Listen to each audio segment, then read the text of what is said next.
There's a story we all love to believe, that talent is a superpower, that some people are just born lucky. But what if that's not the whole story? What if the real magic is something else entirely? This is Leo, and for as long as he could remember, Leo believed he was ordinary. He wasn't the fastest runner in his school.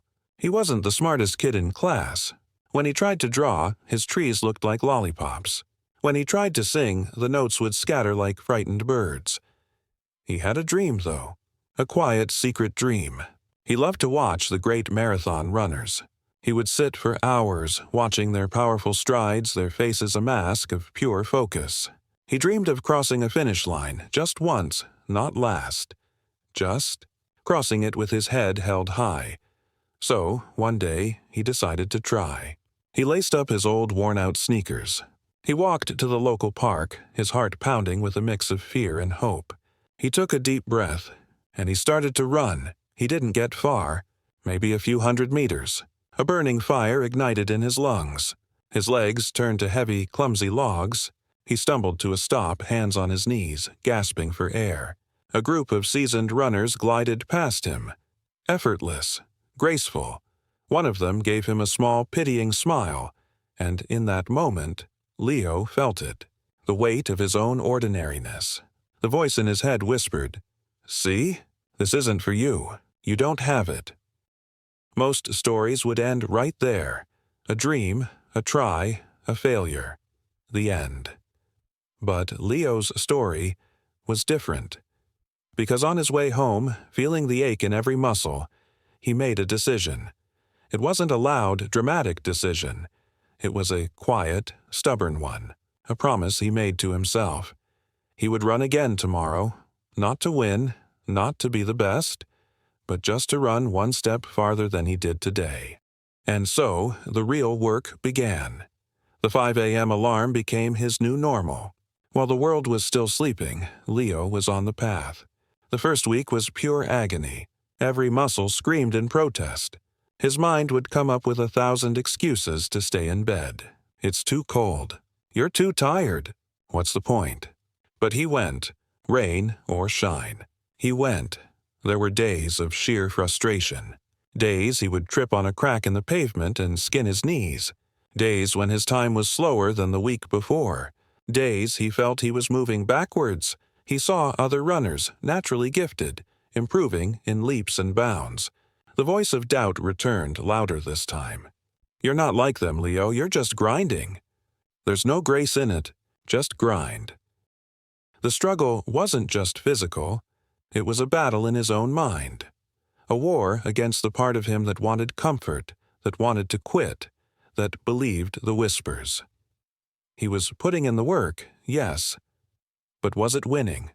It didn't feel like it. It felt like pushing a boulder up a hill, only for it to roll back down every single night. Then came the day of the local 10-kilometer race. The race he had been training for, in secret, for 6 months. The starting gun fired. A river of runners surged forward. Leo started at his own pace, the slow, steady rhythm he had practiced 1,000 times. For the first half, he felt strong. His breathing was controlled. His legs remembered their training. He was doing it. But then, at the 7th kilometer, the wall came. It was a physical and mental barrier made of pure pain. His body was out of fuel. Every breath was a knife in his side. The voices were back, screaming now. "Stop! Just stop! Walk, it's okay. No one will care." He saw runners passing him one after another. His vision started to blur with tears of exhaustion and defeat. Slowing to a walk seemed like the most logical, the most merciful thing to do. He was about to give up. He was about to listen to the voices. But then, he remembered.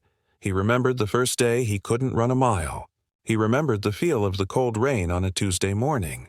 He remembered the ache in his muscles that felt like a badge of honor. He remembered the quiet promise he made to himself. This wasn't about the other runners. This wasn't about talent. This was about him. And the one thing no one could ever take away from him was his hard work.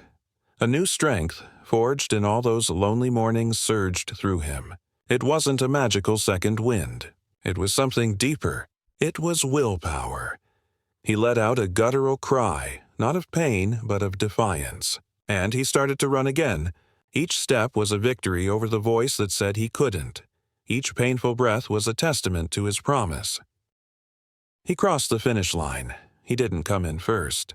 He didn't even come in the top 100, but as he stumbled across that line and finally allowed himself to stop, hands on his knees, his body screaming, he looked up, and he saw his time on the clock, a time he had never, ever thought was possible for him.